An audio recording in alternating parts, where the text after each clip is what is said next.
How could a bunch of hillbillies possibly buy a mansion like this?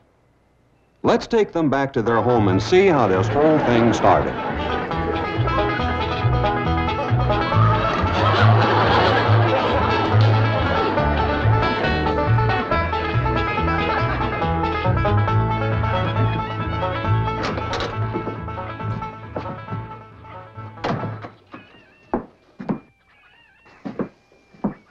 Jed, you gotta do something about that young'un of yourn. How'd that happen? Fighting with a bobcat.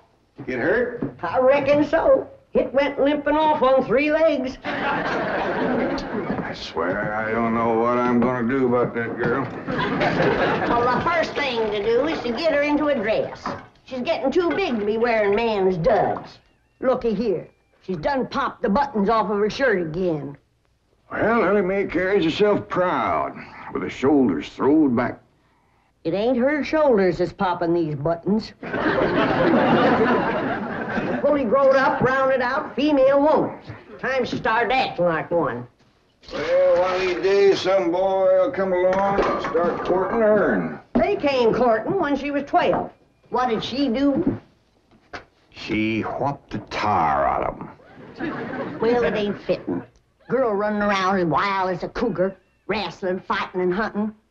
She ought to be doing woman's work. Helping me with the steel. Yeah, well, I'll speak to her. Oh, that reminds me. Better go down and stomp out the fire under that mesh. Hold on now, Granny. You ain't gonna stomp out no fire like that, are you? Huh? Oh, of course not. Don't want to burn my shoes. Pa? Granny, somebody open the door. Howdy, Pa. What you got there? Stranger? Where'd you get him? I beat him with a rock. For? He was skulking around down by the slough. Figured he might be a revenuer. He ain't no revenuer. Then can I keep him? Of course not. Well, I caught him. Don't matter. Well, he won't be no trouble. I could keep him out in the smokehouse. Ellie Mae, you can't keep people like they were dogs and cats. Ooh! Ooh! Ooh! Ow! Ooh, that hurts!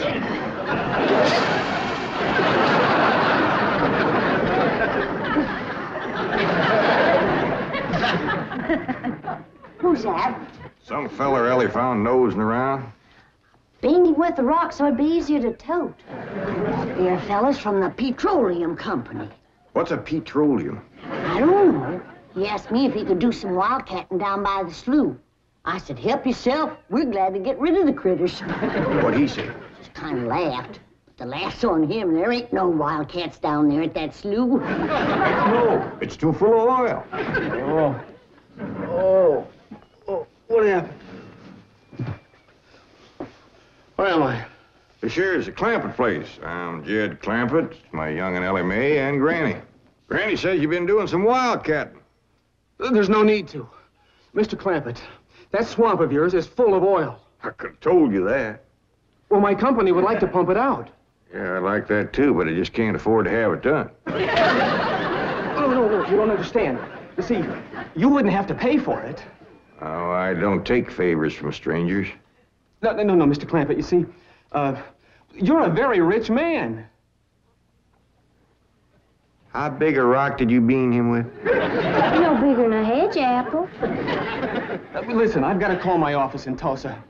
Have you got a telephone? A what? A telephone? Well, maybe one of your neighbors has one. It's well, down in this country, it's probably a box attached to the wall. And, you talk into it, and they can hear you in Tulsa. Maybe you better sit down for a spell. No, I haven't time. Listen, where's the nearest airfield? Airfield? You know, Granny, that's one of them there fields sets up in the air. Oh, never mind. I'll find it myself. Listen, now don't you sell that swamp till you hear from me. I'm flying to Tulsa. Now he thinks he's got wings.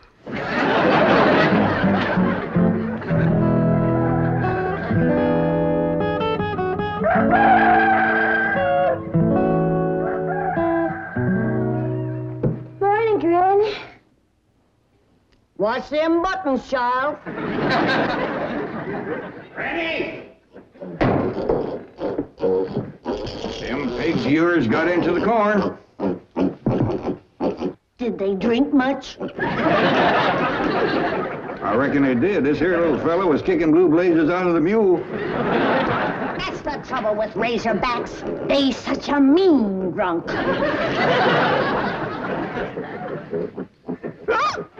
Yeah, this wouldn't happen if you'd stay in the house where you belong.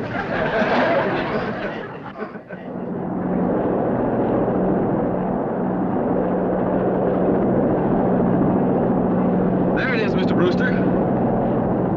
On the tests and surveys, I'd say that's going to be one of the richest pools since East Texas. News like this is bound to get out. Let's go down and get Clampett's name on a deal. Where's the gun? Where's the gun? Oh, there. What's the matter? You want to see what just flew over Blueberry Ridge? What? The dad-blamedest biggest bird you ever laid eyes on. Probably just an overrode chicken hawk. Chicken hawk, nothing. That thing could make off with a hog. Hurry up, put that gun together. No room to land near the cabin, Mr. Brewster. It's too rocky and hilly. Then let's get the sling ready to be lowered. Well, Mr. Brewster, that might be dangerous. Hang the danger. We're going to be the first oil company down there if it kills you. Me? Don't worry. If it's safe, I'll follow you. Granny, I see it. Here it is. Land of mercy, look at that. What you doing, Granny? That thing's only got one claw, but danged if it ain't grabbed up a man. Hurry, Pa, it's my stranger. Where is it? Just flew over the house. I'll get it on t'other side.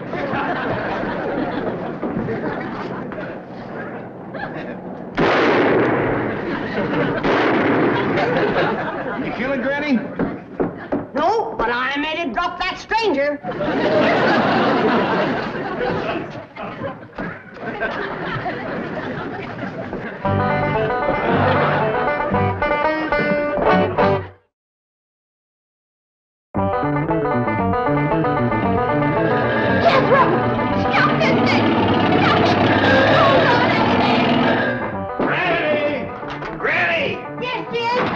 Granny, grab a hold of something and hang on. Cousin Pearl and that overgrown son of hers is headed right for the cabin in that old truck. Heaven protect us.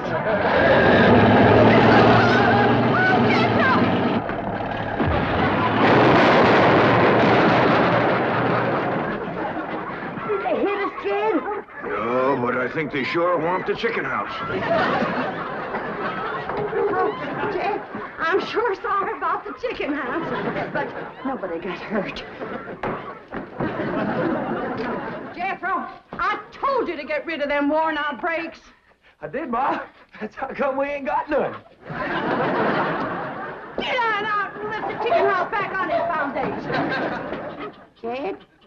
Yeah. Jed, Ellie Mae came running over to my place, and she said you sold the swamp to some oil company. Well, yeah, I guess I did. What did they pay you for it? Well, he ain't paid me nothing yet. The Brewster fella said he'd bring the money later. How much they going to pay you? Well, he said that'd depend some on how much oil they could pump out. Well, he must have mentioned some figure. What was it? Now, Pearl, you know that old swamp ain't worth shucks. Jed Clampett, you got slickered and you're ashamed to admit it. That's just what I told you. Granny, how much they gonna pay him? All right, I'll tell you. He said it runs somewhere between 25 and 100. 25 and 100? I know it don't sound like much, but Mr. Brewster seemed to set great store by the fact he's gonna pay me in some new kind of dollar. There ain't no new kind of dollars. Well, it's new to me. I've heard of gold dollars, silver dollars, paper dollars, but he says he's gonna pay me in, what do you call them, Granny? $1 million. Yeah, that's $1 million? it. He wrote the whole thing out on this piece of paper. Here, you can see for yourself. I don't know nothing about that kind of stuff. Let's see here now. Thanks in heaven. Granny, give me the jug. It's empty, but I'll fetch some. I'll go, Granny. Jed, you're a millionaire. A millionaire. Yeah, that's what that Brewster fella kept calling me. I didn't know just how to take it. He meant you're rich. Me? The richest man in these hills. Maybe in the whole state. Oh, Jed, you can have anything you want. Do anything you want. Go any place you want. Yeah, that's another thing he kept saying. He said he reckoned I'd be moving away from here soon. What do you think, Pearl? You think I ought to move? Jed, how can you even ask?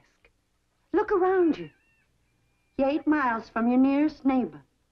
You're overrun with skunks, possums, coyotes, bobcats. You use kerosene lamps for light. You cook on a wood stove, summer and winter. You're drinking homemade moonshine, washing with homemade lye soap. And your bathroom is 50 feet from the house, and you ask, should you move? Yeah, I reckon you're right. Man, be a dang fool to leave all this.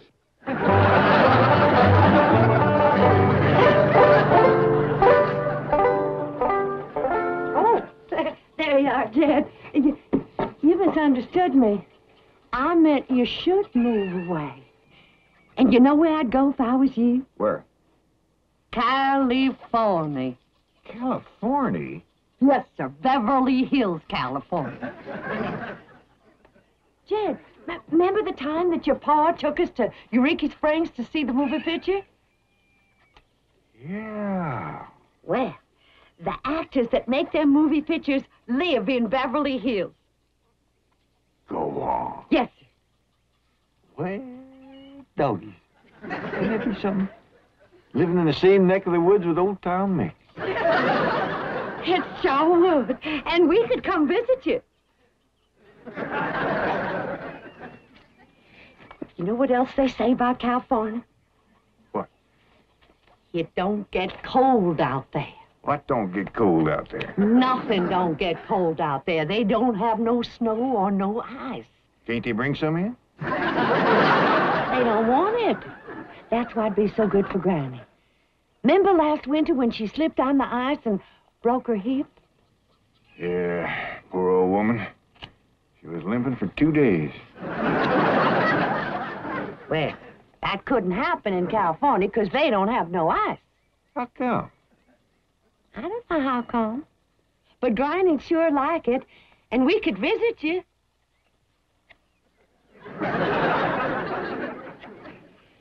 You know what else they say about California? Maybe Jethro'd know how come there's no ice. He's going to school. We could ask him. Jethro, Yeah, Ma. come on over here. Speaking of school, Ellie Mae could get herself a fine education out there in Beverly Hills. Yeah, Ma? Your rich uncle's got a question he'd like to ask you. What rich uncle, Ma? Your rich Uncle Jade. Jethro? How come there's no ice in California? Don't look at me. I didn't take it. You big dumb. Well, I didn't, Ma. Oh, get out of here. Well, you always... I didn't mean...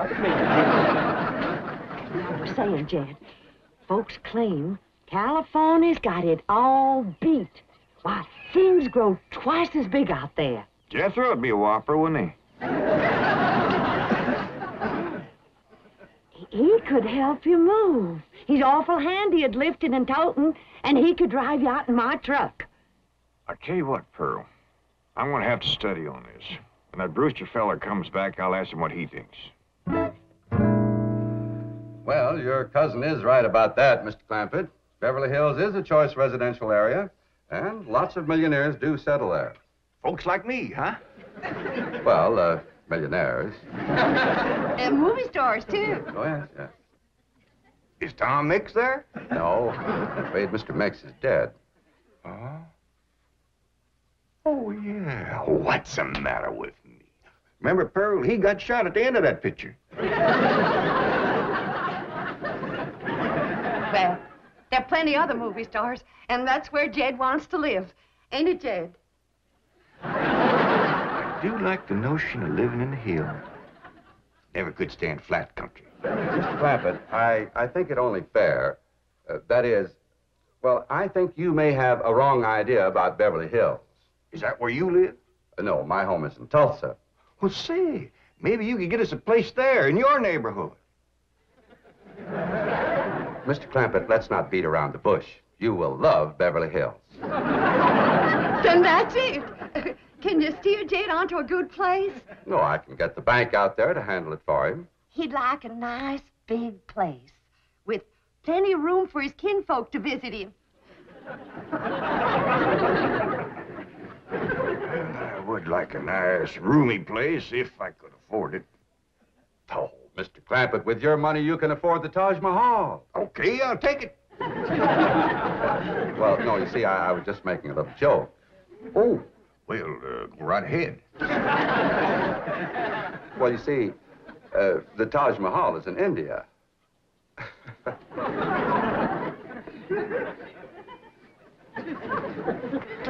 Mr. Brewster, you're a nice fella, but I've heard better jokes. Is the foreigner staying to supper? I'm ashamed to say I ain't asked him. How about it? Oh, I don't think so. Oh, no trouble. What you cooking tonight, Granny? Mustard greens and possum innards. Mm-hmm. Did you hear that, Mr. Brewster? Very clearly. Want to change your mind? Not this time. Well, if you should happen to come back tomorrow, we'll be having leftovers. That's the thing about possum innards. He's just as good the second day.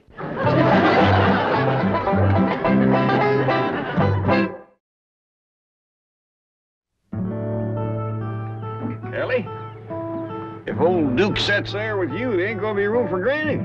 Oh, that's all right, Paul. Granny ain't going. Who says she ain't? She says she ain't. That's right, Uncle Jed. She's just sitting on the back porch in her rocker, and she says that's as close to California as you're gonna get her. We'll see about that. Dang if I ain't got me the muliest women folk. We ain't never gonna get there.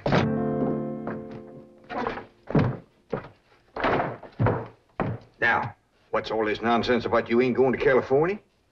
Ain't no nonsense to it. If the good Lord had wanted me in California, he'd have put me in California. Maybe he's just getting around to it.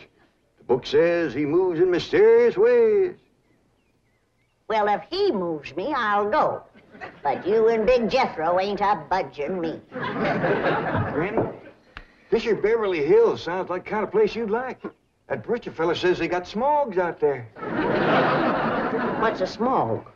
Well, me and Jethro figured out that's a small hog. And you heard what Pearl said. It ain't got no snow out there. You could run your still year round.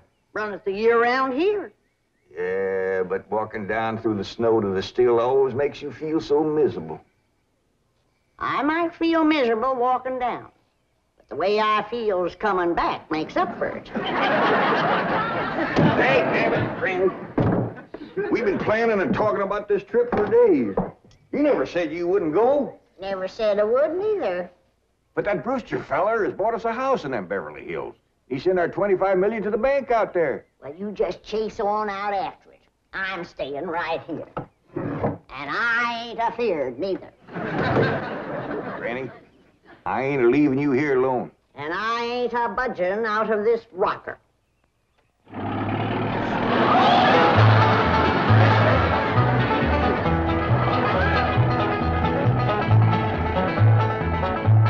Jethro, what does that sign say? It says Beverly Hills. You hear that, Granny? We're there. They call them hills? Why, we got moles that can push up higher ridges than that. Well, leastways, these hills will be among our kind of folks.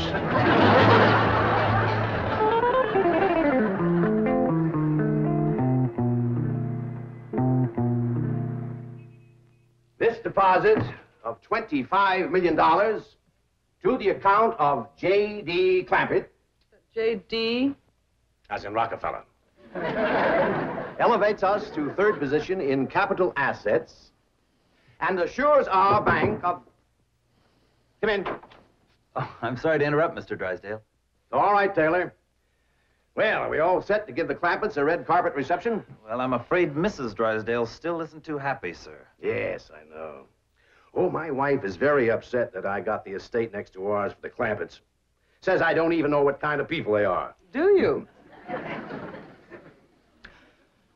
I know to the dollar what kind of people they are. They're my kind of people. Loaded. Taylor, have the gardeners got the grounds in order? Yes, sir. But I'm afraid that's another thing your wife is upset about. Oh? Well, you see, your gardeners have been working on their lawn all week. Why, they've mowed it, trimmed it, fed it, clipped it. I don't care if they lather it and shave it. This is the most beautiful mansion in Beverly Hills. I want every square inch of ground within those walls in apple pie... Yes? Oh, hello, Margaret. No, dear, I'm very What? Oh, good heavens, did you call the police? I'll be right there. What happened? The Clampett estate is being invaded by a band of outlaws. Invaded? Yes, they're holding the gardeners at gunpoint.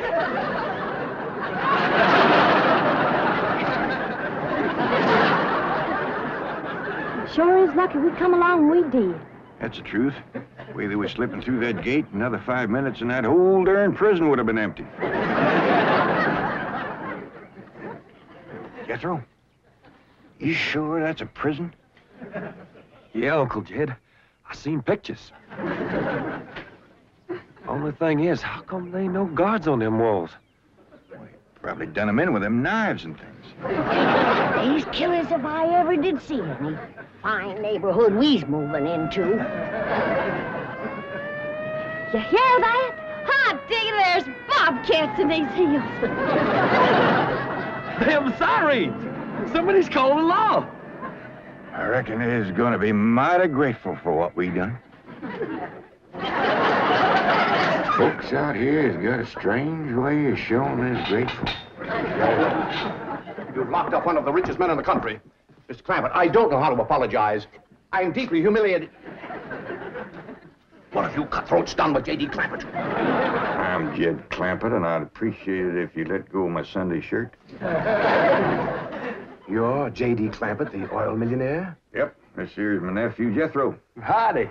Quickly, man, unlock this cell. Mr. Clampett, on behalf of the entire city of Beverly Hills, I extend our deep and humble apologies for this unfortunate and embarrassing incident. Oh, I'm Milburn Drysdale, president of the Commerce Bank of Beverly Hills. My car is waiting to take you and your family to your new home. We want you to know how happy we are to have you, your handsome nephew, your lovely daughter, and your beautiful mother. Wait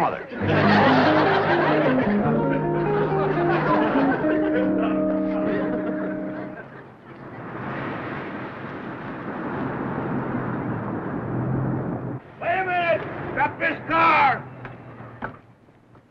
Mr. Drysdale, you tricked us. You just took us out of jail so you could bring us back up here to prison. Head for the hills, everybody! Oh, wait! Come back! It's not a prison, it's your home! Now, wait! Mr. Clampett, listen to me! Wait! Come back!